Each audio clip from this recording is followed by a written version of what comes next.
Kant vai mostrar, depois que David Hume mostra que esse empirismo é ingenuidade, porque o acúmulo de N fatos diante dos infinitos fatos da realidade nos dá um grau de certeza zero, buscando a certeza nas ciências, ele vai dizer que o único meio de ter algum conhecimento depois que Hume implode tanto a concepção de empirismo quanto o princípio de causalidade, demonstrando que o fato de uma coisa acontecer antes da outra não quer dizer que uma coisa é causa da outra, Kant vai dizer que nós podemos, diante disso, ficar apenas com um conhecimento relacional.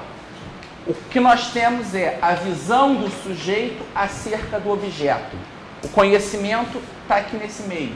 Nós nunca enxergaremos o objeto tal qual ele é, mas enxergaremos o objeto tal como nós entendemos. Então, o conhecimento é sempre uma relação entre o sujeito e o objeto.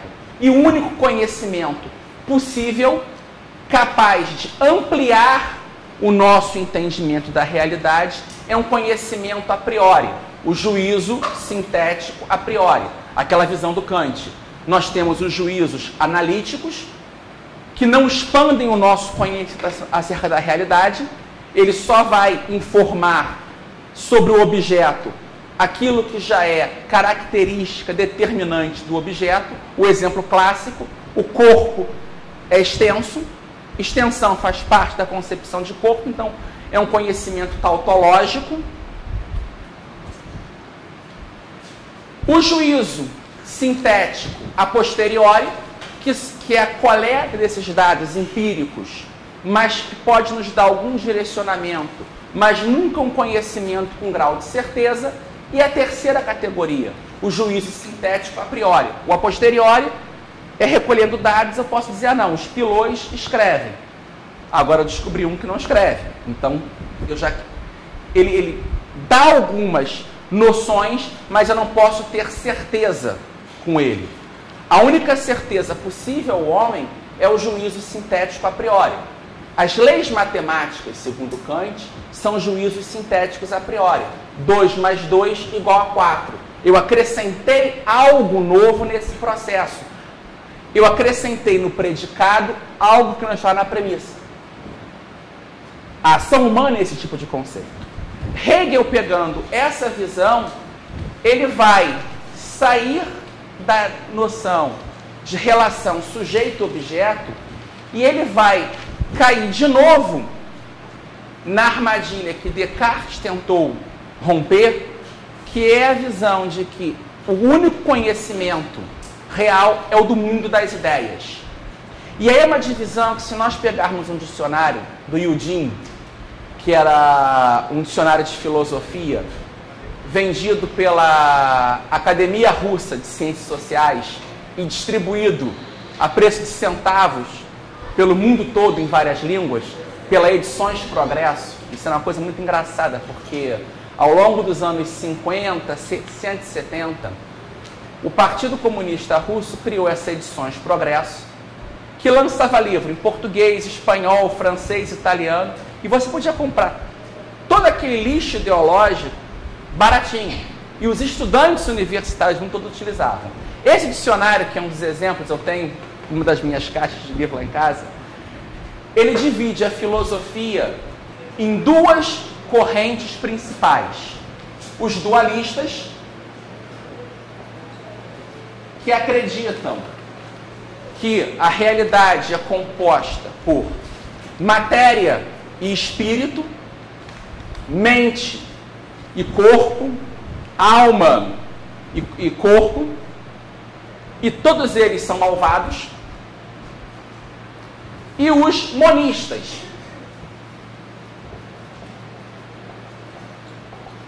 que defendem a existência de uma única substância. E aí tem os monistas materialistas, só existe a matéria, e tem os monistas espiritualistas, como o caso de um Berkeley, só existe o espírito. Os materialistas são bonzinhos, amigos do progresso, da revolução, do proletariado, e os monistas, espiritualistas, são burgueses safados que querem explorar o proletariado. O dicionário é muito simples, ele é dessa forma, é até engraçado de ler. É melhor para um humorista, você começa a rir. A que ponto a ideologia perverte o conhecimento? Hegel era um monista. Só que ele é um monista que determina toda a realidade é subjugada ao espírito, o fantasma. Então esse mundo de ideias é o que controla o mundo. Marx e todo o conhecimento se dá numa concepção dialética. Você tem uma tese, para toda tese surgirá uma antítese,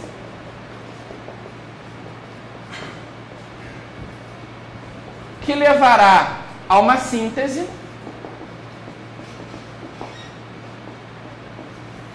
que se torna uma nova tese, e essa tese vai receber e você vai criar esse esquema ad infinitum.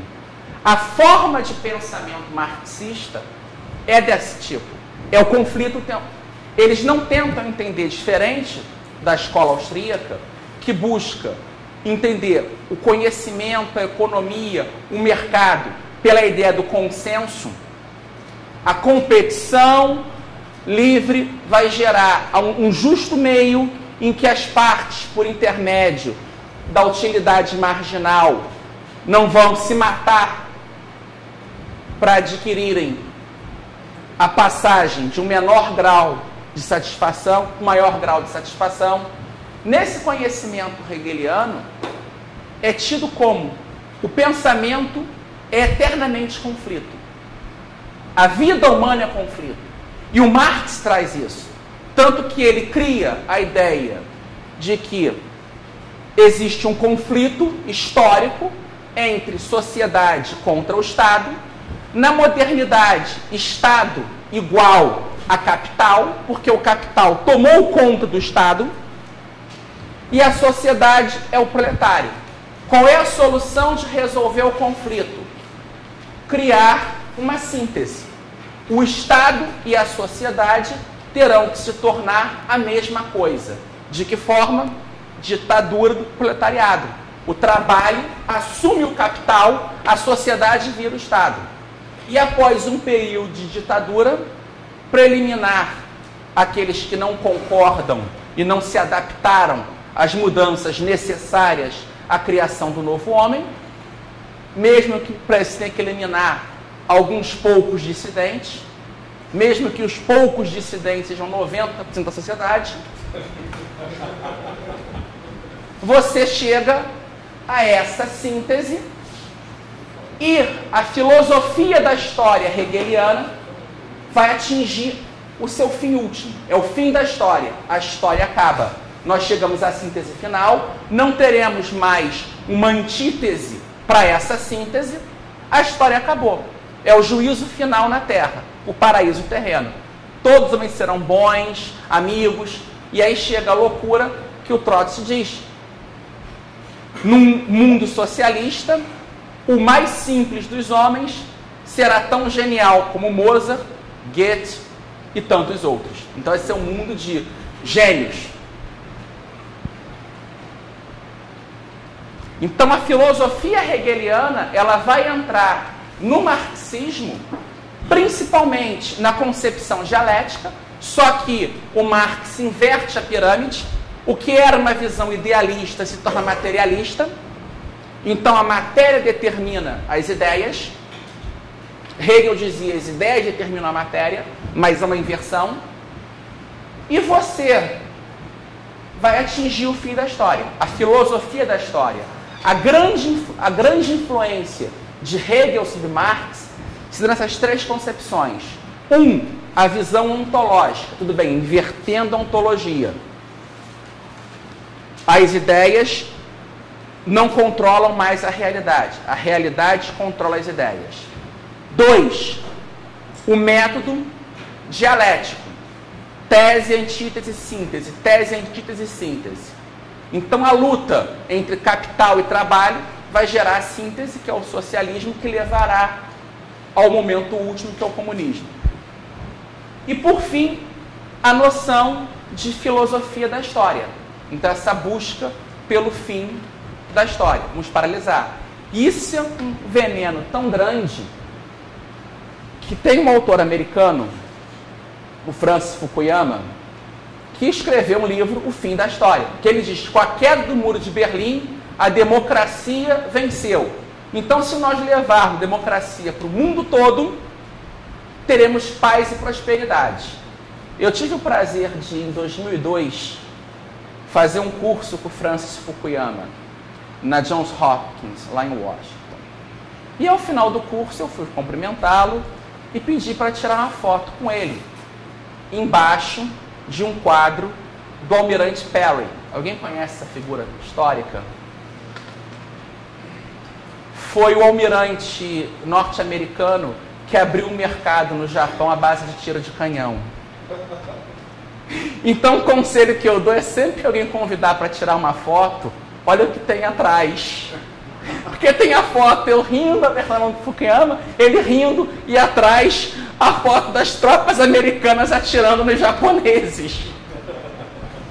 Então, não existe essa história de fim da história. Você não vai conseguir porque a vida humana, como nos ensina a praxeologia, é ação. Nós estamos em ação o tempo todo. Você não vai atingir. Quando Mises constrói a ideia das construções imaginárias e prevê o homem chegando ao fim último, é só uma explicação. Ele sabe que na realidade esse estado nunca vai existir, porque o homem vai estar sempre desejando novas coisas e criando novas coisas. Você não pode parar a história. E o que o marxismo espera é isso. É toda a crítica que um dos meus filósofos políticos favoritos do século XX, o Eric Feiglin, defende em obras como Nova Ciência da Política. E é interessante que o Feiglin, que eu até citei para falar sobre a ordem, ele durante o tempo que era aluno em Viena, ele assistiu os seminários privados do von Mises. E muito da visão dele da ação humana parte do von Mises. Ele é um filósofo no campo político, discutindo mais a questão de ordem na história, mas há um certo influxo misiano no pensamento dele. E ele, na autobiografia intelectual, fala dessa influência que ele sofreu do Mises. Ele era a pessoa que assistia um curso como esse, um curso privado, sentava, anotava as coisinhas e falando do Mises, assim. Como Hayek chegou a ser aluno do Mises e depois trabalhar com ele.